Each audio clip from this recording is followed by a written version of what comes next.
Bienvenue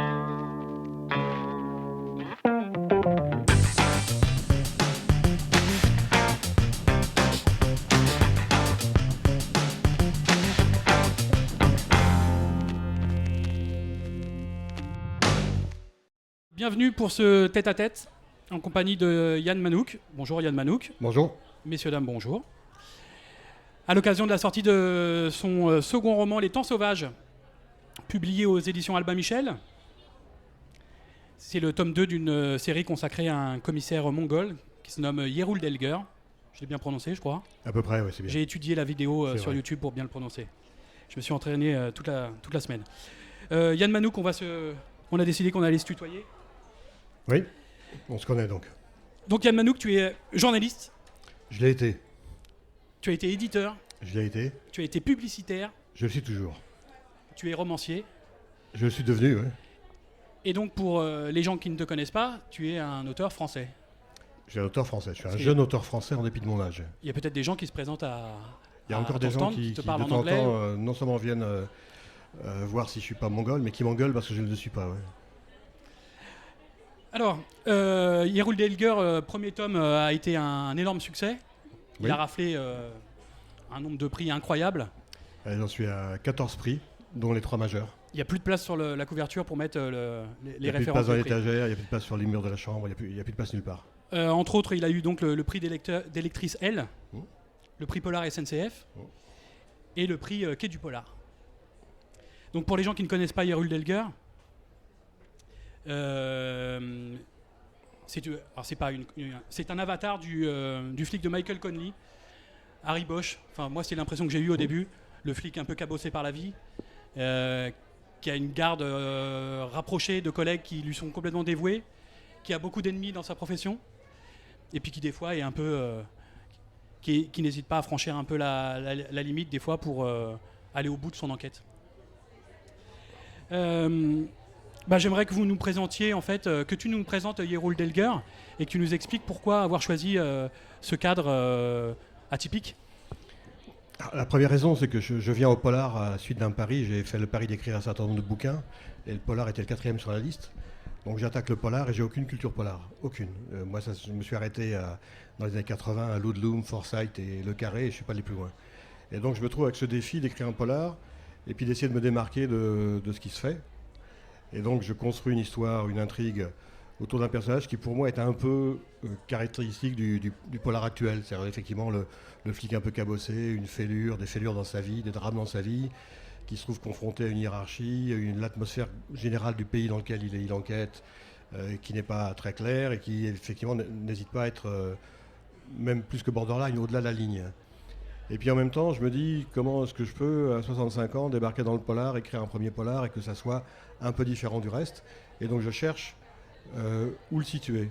Et dans les pays où on avait voyagé, il y avait quelques pays à l'atmosphère minérale qui me plaisaient bien, comme la Patagonie, l'Alaska, l'Islande. Et puis il y avait la Mongolie où on avait voyagé 5 semaines et où on avait un vrai coup de cœur. Et donc j'ai commencé à écrire ce bouquin dans l'idée de faire quelque chose de différent. Mais très vite, ce qui est à la fois apparu comme un atout majeur et en même temps comme une composante de Yerul Delger, c'est que j'ai très vite compris que mon personnage, c'est la Mongolie. Et Yerul Delger, c'est la Mongolie. C'est-à-dire que la Mongolie, on pense que c'est un pays inébranlable, qui sera éternel, qui vit depuis des millénaires et qui nous survivra. Et en fait, c'est un pays extrêmement fragile, politiquement, socialement, économiquement, même géologiquement. C'est un pays où il y a eu en 50 ans 5 séismes majeurs, supérieurs à 8, qui naturellement n'a pas fait de dégâts parce que c'est un pays avec une densité de un habitant et demi par kilomètre carré et qui vit sous des tentes en feutre, donc il n'y a pas eu de trucs de dégâts colossaux. Mais à quelques centaines de kilomètres de là, en Chine, un séisme de la même magnitude a causé 250 000 morts, je crois. Donc c'est un pays qui est fragile à tous les niveaux et je voulais que mon personnage soit la même chose. C'est-à-dire qu'un personnage dont on a l'impression qu'il est incassable, et qui pourtant est marqué de tellement de fêlures que du jour au lendemain il peut s'effondrer. Et je voulais jouer sur cette ambiguïté et dès que j'ai accroché avec la Mongolie, je me suis rendu compte que ça me permettait ça, entre autres parce que la Mongolie est un pays d'atmosphère, de culture chamanique, et que dans la culture chamanique, les notions essentielles du polar, la mort, la violence, la vengeance, la fidélité, le destin, ont une aspérité un petit peu différente de notre culture occidentale. Donc j'ai vite compris que ça me permet de donner au personnage quelque chose d'un peu particulier qui, dans mon esprit, devait donner quelque chose d'original. Tu parles de culture chamanique. Je t'en ai entendu parler récemment sur une vidéo. Je crois que c'est la vidéo de l'éditeur sur Albin Michel. Ça me permet de mettre des mots sur des impressions de lecture que j'ai eues. Parce que c'est vrai que en tant que lecteur, dans les 2 tomes, on est immergé, nos 5 sens sont immergés. Nos 5 sens sont sollicités en fait. Et la vue, toutes les descriptions que tu fais, la cuisine. Un des avantages de la steppe, c'est de ne pas avoir d'ambulance avec des sirènes. Ça se passe beaucoup plus dans le calme. Donc tous les sens sont sollicités. La vue, par les décors. Tu accordes une grande importance à tout ce qui est... On coupe ? D'accord. Je repars sur chamanique. C'est parti. Ouais. Tu viens de parler de culture chamanique. C'est intéressant parce que ça... Non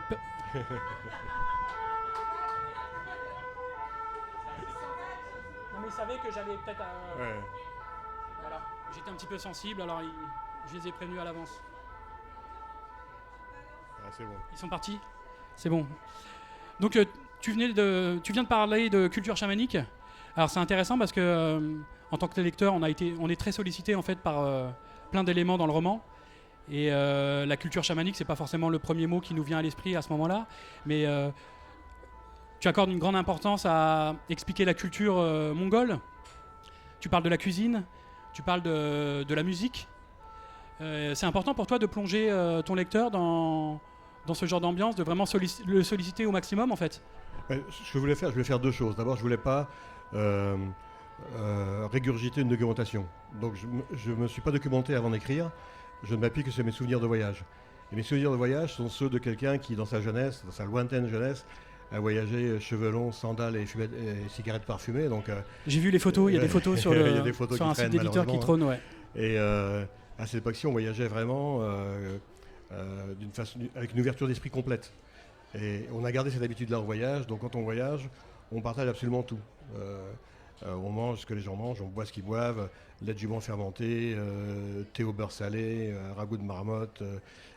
Donc j'ai voulu restituer ça, pas comme des pages de guide de routard, mais dilué dans l'histoire. Et en plus, en écriture, j'essaye de m'appliquer dans chaque phrase ou dans chaque petit paragraphe à au moins faire appel à au moins 3 sens. Il y a toujours une couleur, un parfum, un toucher, une impression. J'essaie de ne pas me contenter d'un seul sens dans l'écriture, parce que quand on voyage, on est en permanence sollicité par l'ensemble de nos sens. En fait, c'est des rituels, en fait. Rituels de la cuisine, rituels de la musique, rituels dans les yourtes. Mais c'est fascinant. La culture mongole, c'est exactement ça, c'est un rituel. Que la culture mongole, en tout cas la culture nomade, elle est basée sur une tradition, un respect de tradition absolue. Pourquoi ? Parce que, contrairement à ce qu'on pense, le nomadisme n'est pas le fait de gens qui déambulent de façon débonnaire dans des paysages magnifiques. Le nomadisme, c'est une technique de survie en milieu hostile. Et il n'y a pas de nomade si le milieu n'est pas hostile. Il y a des nomades dans les forêts vierges, il y a des nomades dans les déserts, il n'y a pas de nomades dans les pays un peu confortables. Et par conséquent, la façon de transmettre la survie aux générations, c'est de transmettre un faisceau de traditions qui est immuable.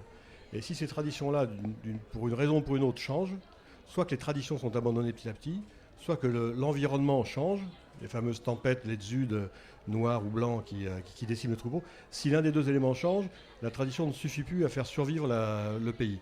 Et c'est pour ça que tout est extrêmement précieux. Même quand on transmet une recette de cuisine traditionnelle, on transmet d'une certaine façon une méthode de survie. Parce que manger de la marmotte qui est cuite à la fois à l'extérieur et à l'intérieur avec des pierres chaudes, c'est une technique de survie quand on n'a rien d'autre à manger. C'est comme tous les plats maintenant, les plats qui sont les plats traditionnels dans les pays. Je pense au cassoulet en France, je pense à la feijoada au Brésil. À l'origine, ce sont toujours des plats qui étaient destinés aux plus pauvres et aux plus fragiles. C'est-à-dire qu'avant, un cassoulet ou une feijoade, c'était les haricots les plus durs, c'était les bas morceaux du porc, c'était l'herbe qu'on ramassait dans la cour de le fer, mais qui servait d'épinard. Et maintenant, on en fait des plats qui sont des plats cossus et bourgeois. Mais à l'origine, les plats traditionnels sont toujours aussi une méthode de survie. C'est intéressant de t'entendre parler de ton livre, en fait, parce que cette énergie que tu véhicules là en parlant, là, toutes ces images que tu donnes aux gens, là, on l'a en tant que lecteur, quoi. Ça devient une vraie carte postale, en fait. J'espère. C'est intéressant parce que on a envie de creuser, en fait. Oui, parce que c'est pour ça, par exemple, j'ai écrit les 2 bouquins les uns derrière les autres. C'est qu'avant que le premier soit publié, j'avais fini le deuxième. Parce que je me suis tout de suite rendu compte que ce que j'avais mis dans le premier et que je pensais définitif appelait plein de compléments. C'est qu'au fur et à mesure que j'écrivais, il m'arrivait des choses à dire encore, et j'ai encore des choses à dire sur la Mongolie. Voilà, je voudrais juste terminer sur une chose. Tu intègres dans ton tome 2 un personnage qui évolue en France. Oui. Je crois savoir que c'est une volonté de ton éditeur de faire mettre un pied dans la série d'Hyrule Delger. La volonté de l'éditeur, c'était de ramener un peu l'histoire en Occident. Il se trouve 2 choses. La première chose, c'est que je suis tombé sur 2 vrais faits divers qui ont lié la Mongolie à la France, et je les ai exploités comme architecture pour ramener l'histoire par là. Et l'existence du personnage, je pense que tu fais appel à Zarza. Zarza, ouais. Et Zarza, en fait, c'est un artifice de mon côté, c'est de planter quelque part un personnage qui, un jour ou l'autre, me permettra de faire un spin-off C'est et comme qui ça pourra qu'on le devenir ressent. le héros de sa propre série, Ouais. peut-être. C'est comme ça qu'on le ressent. Est-ce que pour terminer, tu peux nous parler du tome 3 ? Le tome 3, il est à la page 260. Ce matin, j'ai consciencieusement noyé quelqu'un dans un lac du Canada. Et il sera terminé en écriture pour moi en fin septembre. Et pour l'instant, il est prévu au printemps 2016 dans sa version brochée. D'accord. Merci Yann. Et merci à toi. Donc Hyrule Delger est disponible en format poche aux éditions Livre de Poche et Les Temps Sauvages, le tome 2, aux éditions Albin Michel. Vous pouvez retrouver cet entretien sur le blog de la Griffe Noire, lesdébloqueurs.tv. Bye.